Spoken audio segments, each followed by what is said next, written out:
voting process in Port Said? Okay, again, let me send you all my greetings from here, from Port Said.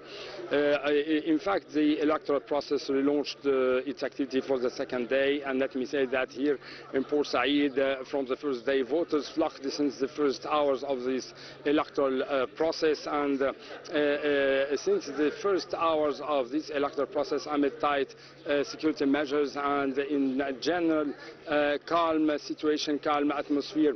Yesterday also, in fact, the electoral process was regular and the turnout rates of participation fell as noon approached, but the electoral process was stopped for 1 hour to the rest from 3 o'clock until 4 o'clock. And let me say also that electoral scene changed in the night hours where there were an increasing number of youth participation in the voting process. There was also field tours of inspection by the governor and those responsible for the electoral process. This electoral process here in Port Said is also being followed by non-governmental organizations and international observers who expressed their observations regarding the presence of explanatory signs to explain the methods and to explain to the voters the methods of electoral process, and also they praised the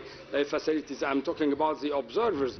They praised the facilities provided by the authority to the elderly, to the people with disabilities. Or they also noted that the ease of the electoral process, they also praised the security measures to ensure voting transparency and especially privacy when voters cast their ballots.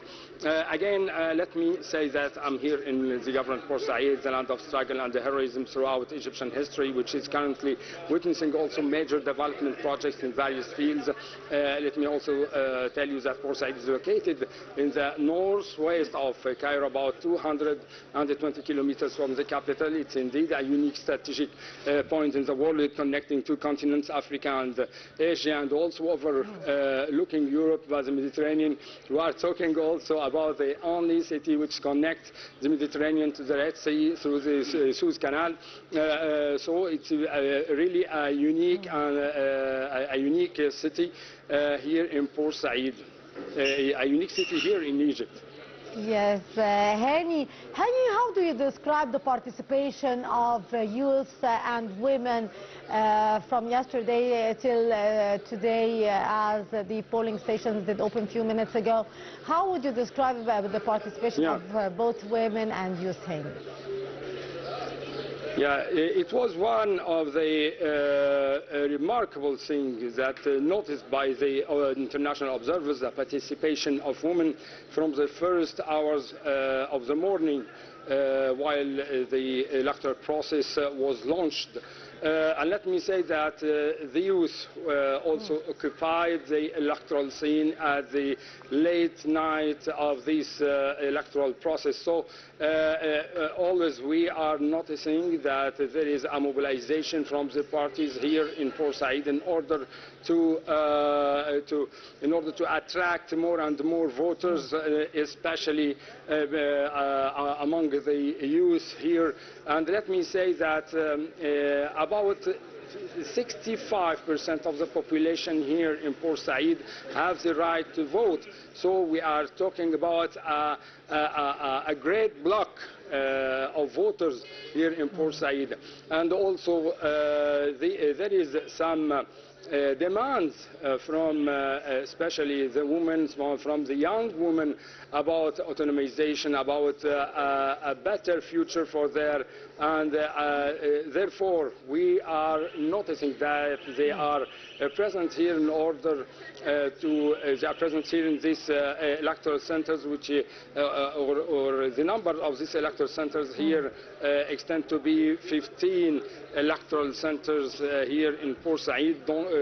So they are here in order to choose who will represent themselves in the upcoming parliament, and therefore they are very conscious. They are very keen they have a lot of keenness to choose with a better way their candidates in order to express themselves, in order to express their will about the future of Egypt in the upcoming period. Indeed. Hany Farag, our correspondent from Port Said. Thank you so much, Hany, and we'll be back to you throughout the day for more updates on the voting process in Port Said. And our viewers will go to a short break, and after that we'll be back to continue our special coverage on Nile TV International, so stay tuned.